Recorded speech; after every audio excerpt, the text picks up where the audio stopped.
Back, US President Donald Trump insists he's not a racist, responding to criticism of his suggestion to 4 congresswomen to leave the US. President Trump tweeted, "Those tweets were not racist. I don't have a racist bone in my body." Simon Pusey has more international news around the world in 5. Good evening from the Channel's newsroom here in London. Dozens of people are trapped under rubble in India's capital Mumbai, with at least 4 people confirmed dead. The 4-story building collapsed in a crowded locality in the Dongri area of India's financial capital. A local legislator told reporters that about 10 to 12 families were still feared trapped under the rubble. The National Disaster Response Force has been called to expedite rescue efforts, while neighbouring buildings have been evacuated. Torrential rains that lashed the city during the monsoon season often destabilised older or badly constructed buildings, leading to multiple collapses over the years. It was raining and then there were strong winds.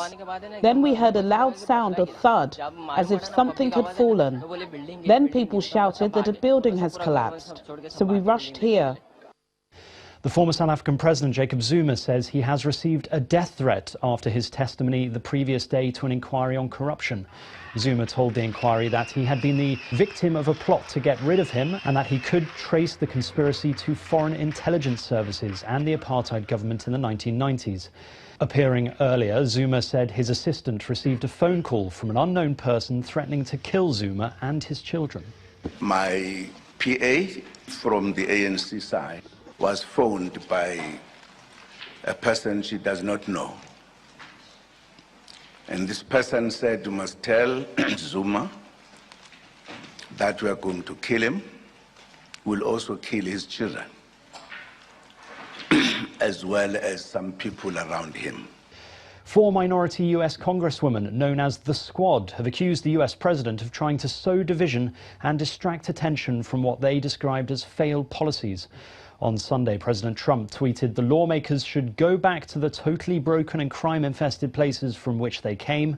All 4 of the first-term House members are US citizens, and all but 1 were born in the United States. The president's remarks were widely derided, and some, though not many, of his fellow Republicans spoke out against them.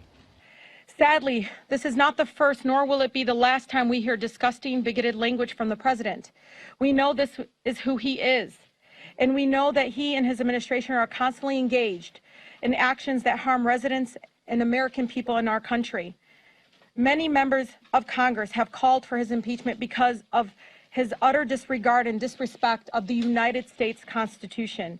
And despite this and other many attempts to distract us, I remain focused. We remain focused on holding him accountable to the laws of this land and accountable to the American people. Iran's supreme leader, Ayatollah Ali Khamenei, has said his country will respond to what he called Britain's piracy over the seizure of an Iranian oil tanker in Gibraltar. Speaking earlier, he called on Britain to immediately release the oil tanker. The Grace 1 was seized by British Royal Marines on suspicion it was breaking European sanctions by taking oil to Syria. Britain's Foreign Secretary said he would facilitate the release of the tanker if Tehran gave guarantees it would not go to Syria.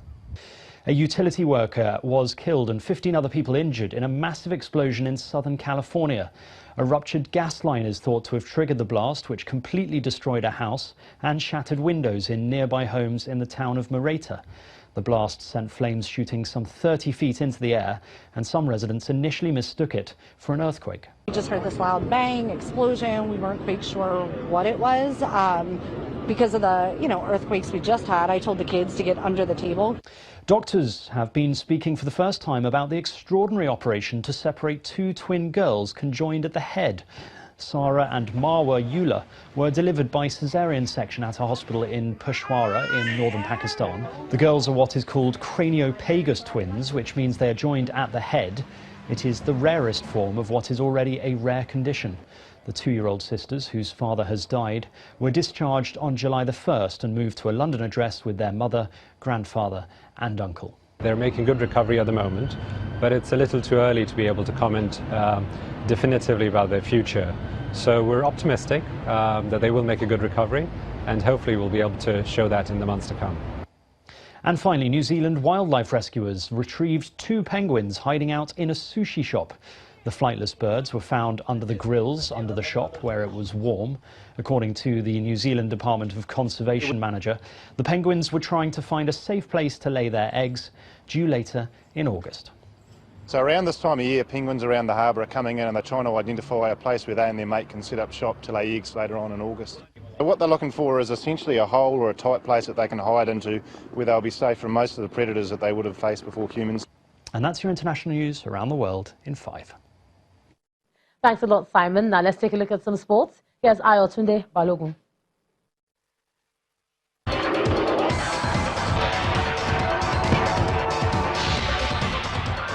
Many thanks to German Nigeria's Innocent Namdi has handed the country its 4th medal at the ongoing Powerlifting World Championships in Kazakhstan. Namdi won bronze at the men's 72-kilogram event, lifting 190 kilogram in his first attempt, while the Paralympian failed in his push to lift 200 kilogram in his second attempt and 202 kilogram in his third. 15 para-powerlifters are representing the country at the competition, as the country's para-athletes have so far won 4 medals, 1 gold, 2 silver and 1 bronze. Super Eagles head coach Gernot Rohr says his team have a strong desire to beat Tunisia in their AFCON third-place match at the Al Salam Stadium in Cairo tomorrow. Rohr admits the Carthage Eagles are ranked higher than his team, but the 3-time African champions are eager to end the competition on a winning note by going home with the bronze medal. Cameroon coach Clarence Seedorf has been sacked as the coach of the Indomitable Lions of Cameroon. The Seedorf sacking was announced by Cameroon's Minister of Sport after the defending champions exited the tournament to Nigeria in the round of 16. He had been in charge for just under a year, and his 12 games produced 4 wins, 5 draws and 3 defeats. Manny Pacquiao's publicist has denied the deal has been agreed to fight Amir Khan in Saudi Arabia in November. A Pacquiao spokesperson insists the Filipino has not signed any contract. Khan claims the bout in Riyadh on November the 8th is signed off and done following his stoppage time win over Australia's Billy Dibb. I'm Ayotunde Balogun. That's a wrap on sports news. Back to you, Ijom.